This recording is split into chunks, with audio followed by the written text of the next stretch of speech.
The following is a presentation of TFNN. Welcome, folks. This is Tom O'Brien of TFNN. We go 5 days a week. We go 9 hours a day. We go 24 hours a day on the internet at TFNN.com. Always remember, folks, whatever you think about, you bring about. Whatever you focus on grows. Hope everyone had a great weekend, safe weekend.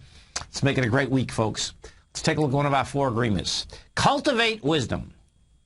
You don't need to accumulate knowledge to become wise. Anyone can become wise. When you become wise, you respect your body, you respect your mind, and you respect your soul. When you become wise, your life is controlled by your heart, not your head. Market-wise, let's take a look at it out here. We had the Dow Industrials up 106, NASDAQ up 27, S&P's up 12, gold contract up $17, trading at $1,470 an ounce. Silver up 58 cents at $24.34 an ounce. Platinum up 32 at $1,509 an ounce. Copper up 2.5 pennies at $3.21 a pound. Light sweet crude up $1.27 at $94.27. Bonds down 12 at 148.16. King dollar off 411 ticks at 82.16. Euro up 69 at 131, and the yen down 37, trading at 97.67. Our phone number is 877-927-6648. Give us a call, folks. Want to know what's going on in your world? In the world of the S&Ps, let's take a look at them. What do you have? Okay. We got a high out here today, folks, of 1596.65. Well, it still wants to tag this 1597.35. Just missed it, but bottom line, I expect you're going to see it tagged. Now, volume is dying on the vine. We did 585 million versus 681. Bottom line, though, I expect that baby does want to get tagged. We go over to the Dow Industrials. We take a look at the Dow Industrials. What you have with the Dow is this. The Dow up $1.06. You're at 14,814. 818 rather. That high is out there. It's at 887. We'll see if the Dow gets tagged. Bottom line is it's coming into that downdraft with huge contractions of volume. Now, NASDAQ. This gets really interesting here with the NASDAQ. This is why. NASDAQ comes up. This is the composite first. Composite gets over its high, closes over its high, and contracts by 400 million with volume also. Now, what happens with anything that you get over your high, it means you can go higher. We're at 3307. It was 3306.95. What you do have, let's go with the 3 Qs, and you'll see this correlation, how it's going. The 3 Qs, 26 million shares. You get over the 70.17, which had 55 million. So you're over it with half the volume. That's after coming downtown with 60 million. So what you have, no doubt, is this. People are walking in the store, there's no one in the store, they're buying the product, they think they're going to get away with it. They're not going to get away with it, folks. What we will see, I suspect the NASDAQ, once again, the NDX 100 rather, will go up and try to bang into this 70.48, which it got out there today. Now, let's go over to the bond market. We take a look at bonds. So what do bonds do? Correlation inside there. Bonds get to a price point of 149.05. Can't hold that price. We're at 148.17. 250,000 contracts. It won't back off. That's the real bottom line, folks. You're at a higher level right now, and it won't back off. That's building clause to get to higher price. King dollar. Now, this is going to be the one that's really wild, because wait to hear what's going on here. This is going to get interesting. So King dollar backs down today, folks, with 22,000 contracts. Now, King dollar is building cause for higher price since March 1st.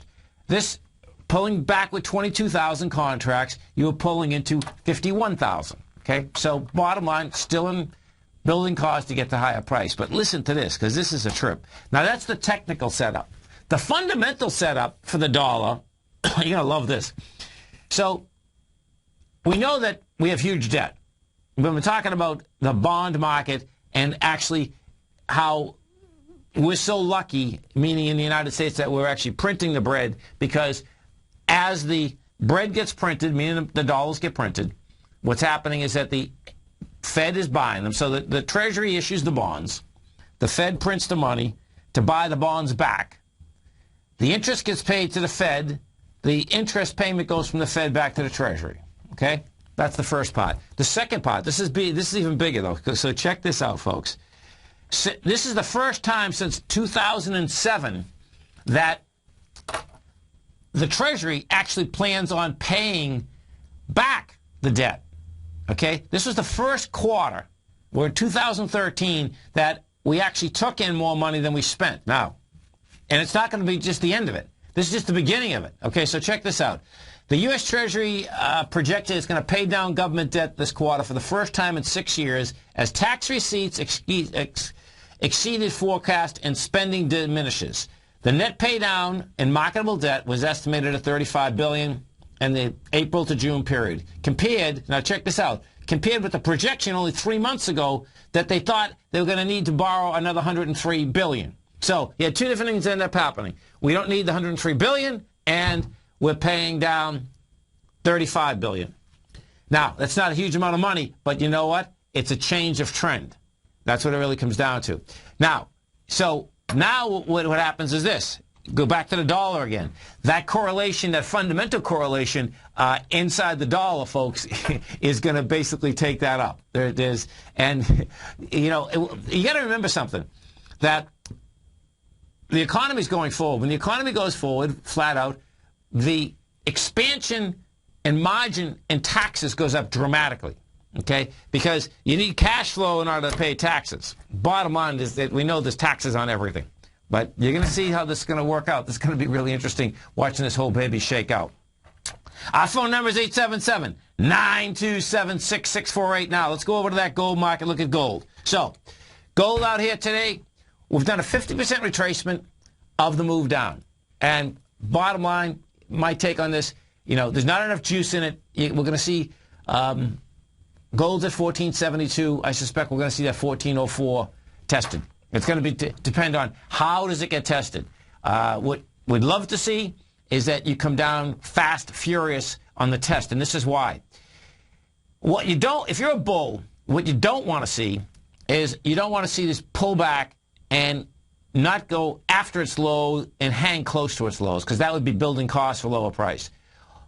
The quickest way that I would say that this actually could be a bottom is you come back fast and you get down to a 1404 level and there's no juice behind the move. See, if you come back fast, what ends up happening after the amount of that dramatic downdraft that we had, there will not be enough juice to break those lows. The selling was just intense.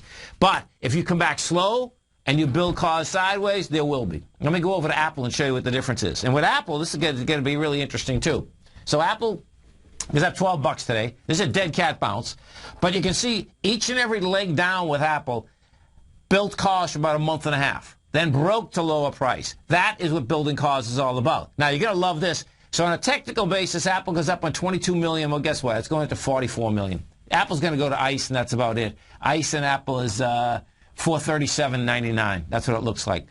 That's on the technical aspect. On the fundamental aspect, you're going to love this. So check this out.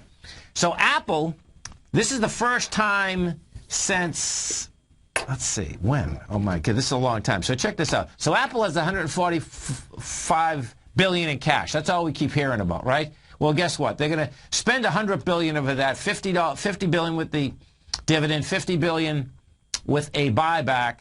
But what has happened is that now they're going to go to the debt market, which is probably smart to do because it's so inexpensive. But this is something that you really want to wrap your head around. This is the first time in 17 years that they're going in debt. Now, think about that for a second. First time in 17 years Apple's actually going in debt. And I don't care what they're paying it for, but the bottom line, folks, is that Apple's toast. Get out the peanut butter and jelly and cream cheese and put it on top of that apple, man. Because the bottom line is that now they have $145 billion, but they're going $100 billion in debt, so they get $45 billion. We'll see where it shakes out, but it's a trend change for sure. Let's go to Lou in Springfield. Hey, Lou, what's going on? I have a quick question. Yes. I have two young boys, 26, getting married this summer, looking towards retirement, a 24-year-old wanting to play a little bit, and they are very interested in this electric car, the Tesla stock. Okay. What do you think? Okay, so you're saying buy Tesla. And how old? 20? 26 wanting to do it with wedding money for a retirement fund, and then a 24-year-old just wanting to play. interesting. You just stay there for a second. Okay. This is Tom O'Brien. This is TFNN. You stay right there, folks. We're coming right back. Our phone number is 877-927-6648. We had that out. Finish up 106. NASDAQ up 27. S&P's up 11. We're going to be right back.